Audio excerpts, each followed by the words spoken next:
Good morning tout le monde, je viens de recevoir un paquet de Sony avec le Sony A1 Mark II à tester. J'ai eu l'occasion de jouer un petit peu avec jusqu'à présent. On a pas mal de choses à se dire parce qu'au niveau performance, ergonomie, il y a eu beaucoup de changements. Alors, est-ce que ça va être radical par rapport à un Mark I?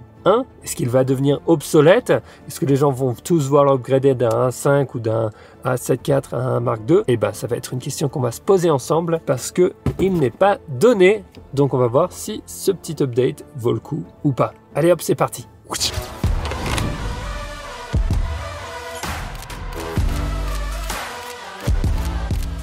Bon, j'ai deux secrets à t'avouer. Le premier, c'est que quand j'ai vu que c'était le A1 Mark II dans la boîte, j'ai été à la fois déçu et super enthousiaste. Alors pourquoi déçu? Parce que j'ai le A1 Mark I et j'ai pas envie de faire une mise à jour. Enthousiaste parce que je me suis dit, tiens, quels sont les changements? Est-ce qu'on va avoir un global shutter ou qu'est-ce qui se passe un petit peu sur l'appareil? Qu'est-ce qui a été mis à jour? Et non, on n'a pas de global shutter, je te le dis tout de suite, mais au niveau ergonomie, et ça va être la première partie dont on va parler, il y a beaucoup de changements. Au niveau performance, il y a quelque chose qui a été ajouté dans cet appareil qui est incroyable et qui rend les choses beaucoup plus simples. Surtout si tu shootes un petit peu d'action. Et dernièrement, je vais partager un petit peu avec toi mon sentiment par rapport à une mise à jour du Mark I vers le Mark II. Est-ce qu'il faut finalement investir?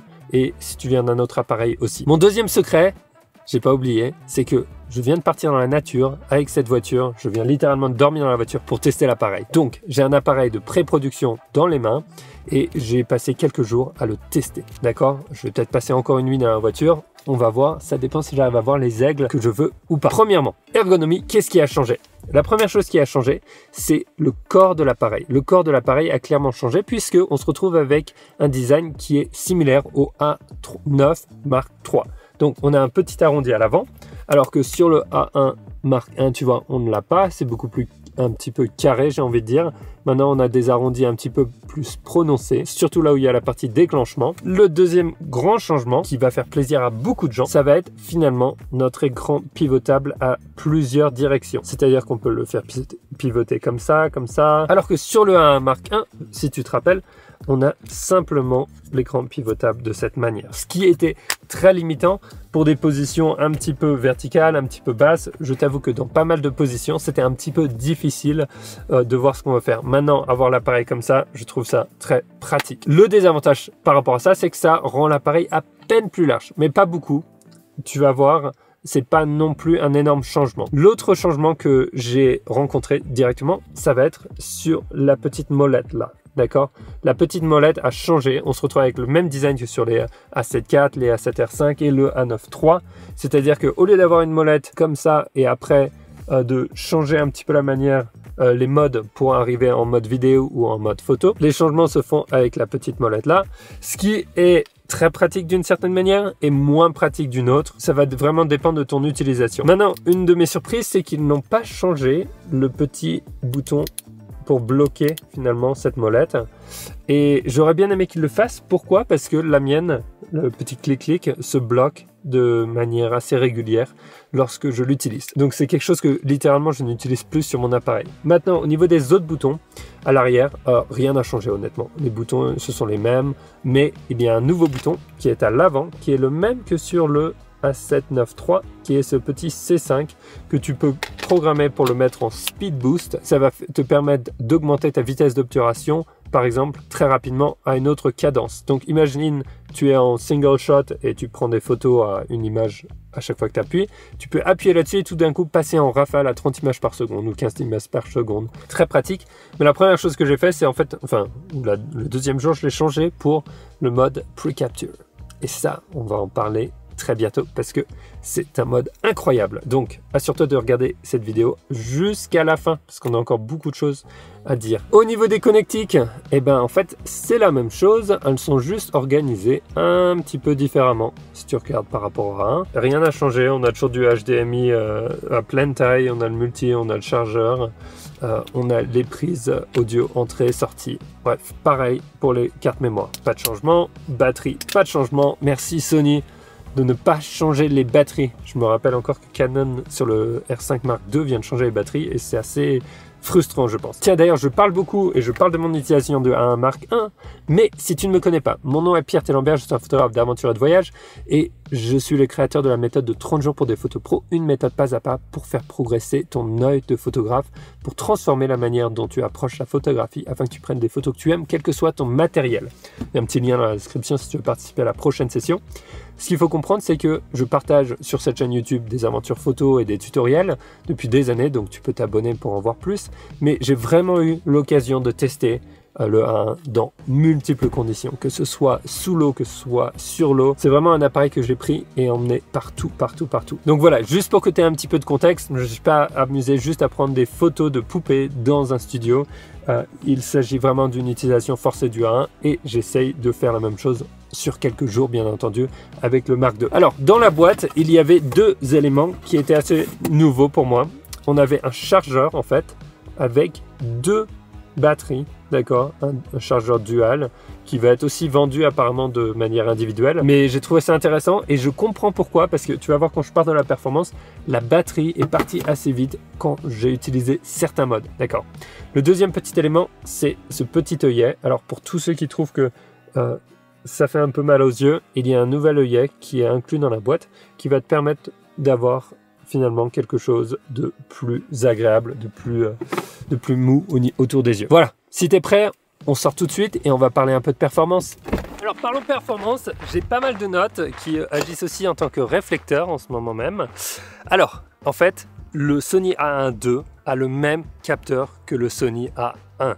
On va parler de la grosse différence qui va être au niveau de l'autofocus parce que le Sony A1 II a un processeur dédié à l'autofocus, c'est-à-dire à l'intelligence artificielle qui va aider à faire les autofocus à la détection finalement des sujets. Alors on va avoir plusieurs options, dont une que j'avais demandé à Sony il y a quelques années de mettre en place absolument dans l'appareil à partir du moment où les autofocus étaient sortis. Et tu te rappelles, j'en avais même parlé dans une vidéo de Canon en me disant c'est bien ce qu'ils font d'avoir le mode détection automatique des sujets. Et enfin, dans le Sony A1, tu vas pouvoir détecter de manière automatique finalement les humains, les animaux, les oiseaux, les insectes, les voitures, les avions, comme tu veux. Tu peux même en désélectionner si tu veux que le mode automatique ne s'intéresse par exemple pas aux animaux. Tu peux mettre juste véhicule et humain. Très pratique. Après ensuite tu peux aller de manière individuelle sur chacun. Alors il faut savoir une chose, c'est que dans l'utilisation, quand tu es en mode auto détection sujet auto, l'appareil va mettre un tout petit peu plus de temps à détecter le sujet que si tu le mets directement sur par exemple un oiseau et que tu veux prendre en photo un oiseau. Et je trouve que même lorsque j'étais en mode large, c'est-à-dire en mode de zone de focus large, je prenais une photo d'une voiture qui rentrait dans l'image, très rapidement l'appareil a attrapé finalement la voiture. Je ne sais pas si tu te rends compte à quel point la technologie au niveau de la détection des sujets a évolué, parce que c'est quelque chose d'assez incroyable. Je trouve qu'il y a un changement par rapport au A1. Après, le A1 était vraiment excellent. Il est toujours excellent d'ailleurs. J'ai pas besoin de parler au passé, mais c'est vrai que j'ai senti la différence quand je suis passé sur le A1 Mark II, surtout pour tout ce qui est détection des sujets. C'est assez cool à utiliser, honnêtement, je trouve ça vraiment génial d'avoir une telle technologie couplée à 30 images par seconde derrière sur 50 mégapixels. Et quand tu couples cet autofocus avec le mode pre-capture, dont je te parle dans une seconde, ça rend les choses juste incroyables et tu es capable de prendre des photos comme ça alors que jamais de la vie j'aurais pu déclencher au bon moment. Le pré-capture permet à ton appareil de commencer à prendre des photos avant que tu déclenches l'appareil. Alors ça paraît un peu surréaliste ou magique, mais en fait ça marche comme ça. Tu peux décider dans l'appareil que ton pré-capture commence au moment où tu fais ta mise au point. C'est-à-dire que tu vas dire à l'appareil, quand je fais ma mise au point, commence 0,5 ou une seconde même avant à enregistrer les photos. Lorsque je suis en train de faire une mise au point, et ben tu enregistres à partir du moment où mon bouton de mise au point il est enclenché. On a 30 images par seconde, ça veut dire que si tu vas jusqu'à une seconde, tu vas par exemple faire ta mise au point sur un oiseau. Le pré-capture, il est dans son buffer, il est finalement en train d'enregistrer des photos et de les réécraser en permanence. Au moment où je déclenche l'obturateur, qu'est-ce qui se passe ? J'ai mes 30 photos d'avance si je suis allé une seconde en arrière ou mes 15 photos si je suis allé 0,5 secondes en arrière, plus les photos que j'ai prises avec la rafale. Ça existe sur d'autres appareils Nikon, Canon, mais ils ne les font pas tous en RAW. C'est-à-dire que là, on peut avoir le pré-capture qui enregistre toutes les images en RAW et je trouve que c'est incroyable. D'ailleurs, je l'ai même fait en RAW plus JPEG et c'est probablement comme ça que j'ai cramé la batterie l'autre jour avec mon oiseau-mouche. Mais bon, c'était tellement impressionnant, c'était tellement utile que je me suis dit waouh. Et je l'ai testé aussi sur le A9 III et j'avais le lapin qui volait en l'air alors que je l'aurais pas eu normalement. Après, le A9 III a 120 images par seconde, donc quand tu es en pre-capture, tu peux récupérer jusqu'à 120 images, mais pour moi 30 images par seconde ça suffit largement. On a aussi une amélioration au niveau de la stabilisation. Alors stabilisation qui était de 5,5 stops sur le 1, maintenant on passe à 8,5 stops au milieu et 7,7 stops en périphérie. Alors qu'est-ce que ça veut dire au milieu en périphérie? Ça veut simplement dire qu'au milieu de ton image, tu as plus de stabilisation qu'à l'extérieur. Niveau lumière basse, voici deux images côte à côte et je te laisse essayer de deviner si ça appartient à l'Alpha 1 Mark 1 ou au Mark 2. Dis-moi tout de suite dans les commentaires si tu as réussi à faire la différence. Autre fonctionnalité qui a été ajoutée, ça va être la réduction, un mode de prise de vue qui est réduction des bruits à haut ISO qui va nous permettre a priori de prendre des photos noires pour réduire les bruits et faire de la composition en post. J'ai pas utilisé, j'ai pas testé, j'ai juste vu dans les menus que ça y était. Ce qui m'a surpris et que je savais pas qu'il existait dans mon A1 en fait, c'est que lorsque tu te mets en mode revue des images et que tu appuies sur le bouton fonction, tu vois tout un tas d'options que je savais pas, par exemple les voice notes et d'autres trucs. Et même de filtrer les conditions pour revoir les images. Si tu veux voir que des vidéos ou alors que des images ou alors que celles qui ont été notées, tu peux le faire à l'intérieur de ton appareil, même sur le A1 Mark 1 et je ne le savais pas parce que le bouton fonction ici par défaut lorsque l'on est en mode revue d'image, il est branché, enfin il est programmé pour envoyer ces photos sur le téléphone.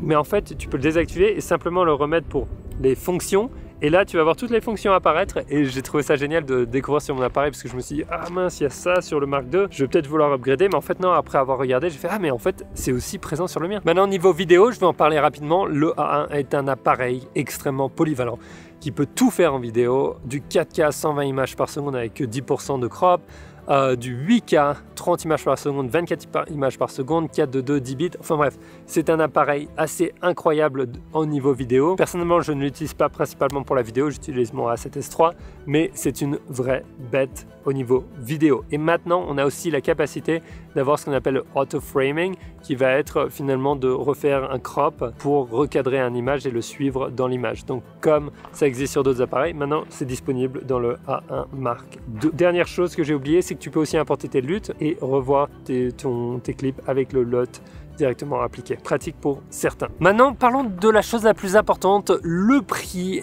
Et finalement, est-ce que cet appareil vaut le coup ou pas? Dans quelles circonstances et à qui est-ce que je le recommanderais? On se met tout de suite à l'ombre pour ça. On upgrade ou on upgrade pas? Qu'est-ce que t'en penses? Dis-moi un peu dans les commentaires. C'est un énorme budget, je te laisse regarder le prix exact dans la description. Il y a un petit lien vers IPLN. D'ailleurs, si tu achètes du matos chez IPLN, n'hésite pas à utiliser mon code créateur. Ça aide à supporter un petit peu le travail que je fais. Personnellement, si tu as déjà un Mark 1, ne regarde pas les vidéos sur le A1 Mark II. Si tu es content dans la vie, ne t'embête pas parce que tu vas avoir une certaine frustration peut-être en te disant « Ah, ça pourrait être mieux, il pourrait y avoir ça, il pourrait y avoir ça. » Mais jamais comme moi, tu te serais posé la question avant que l'appareil sorte. Donc, si tu es content avec ton A1, ne change rien. Si tu es content avec l'appareil que tu utilises, ne change rien. Achète-toi un nouvel objectif, il y en a un nouveau qui sort, ou quelque chose comme ça. Joue un petit peu avec les objectifs. Par contre, si tu penses que la détection des objets, des sujets avec le capteur dédié est importante pour toi, eh ben, ça peut être une raison de faire une mise à jour de ton appareil. Et surtout, si tu fais de l'animalier et que tu en faisais avec ton A1 et que tu veux continuer à en faire, je t'avoue que le A1 Mark II me tente énormément pour la partie pre-capture. Si tu n'as pas un 9 Mark III et que tu veux rester sur du A1 avec des 50 mégapixels, je te promets que le pre-capture fait vraiment une différence dans la capacité à récupérer des photos incroyables avec les animaux dans des situations qui sont imprédictibles. Et j'ai pris ces photos, j'aurais jamais réussi autrement. Si j'avais dû réussir à déclencher au moment où l'oiseau s'envole, c'était juste de la chance pure. Donc franchement, je pense que ça vaut le coup d'upgrader si tu pars là-dedans, ou tu peux regarder un 9.3 si tu n'as pas besoin de 50 millions de pixels. Pour tout ce qui est du reste, la stabilisation en plus, etc., personnellement, je pense pas que ça vaille le coup de faire une mise à jour. Après, l'ergonomie, est-ce que l'ergonomie est une raison de changer? Si tu es content avec ton appareil, non. Si tu t'orientes vers un nouveau boîtier et que tu aimes bien avoir cette ergonomie un petit peu plus, on va dire, ronde dans la main. Et dernière chose qui pourrait te faire pencher aussi, qui pourrait te faire upgrader, c'est si tu as toujours été frustré avec ton petit écran comme ça et que tu as toujours voulu un écran pivotable, et bien tu vas l'avoir sur le Mark II. Et je t'avoue que ça reste assez pratique. Voilà, le reste, je pense pas les changements soient aussi gros que ça. Je me demandais s'il allait y avoir un global shutter, mais à 50 millions de pixels, ça paraissait un peu incroyable. Pas de nouveau capteur. Bon, voilà, ça reste un gros budget à changer. Le prix du A1 Mark I va bien entendu tomber. Donc, que faire dans ces conditions? Ça va être à toi de décider parce que tu vas clairement, même si tu le revends ton A1 Mark I, bah, tu vas devoir mettre peut-être 2000 € en plus pour ton Mark II. Donc, à toi de voir, dis-moi un petit peu. Maintenant, n'oublie pas de télécharger ta petite fiche de réglage gratuite qui est dans la description. Et regarde cette vidéo si tu veux tout comprendre sur l'autofocus et le back button focus. Cette vidéo si tu veux tout comprendre sur les modes de mesure. Et j'en ai une autre aussi sur les réglages sur le Sony. Donc je te laisse décortiquer tout ça. Je vais essayer de trouver mon aigle et je te vois dans la prochaine. Ciao!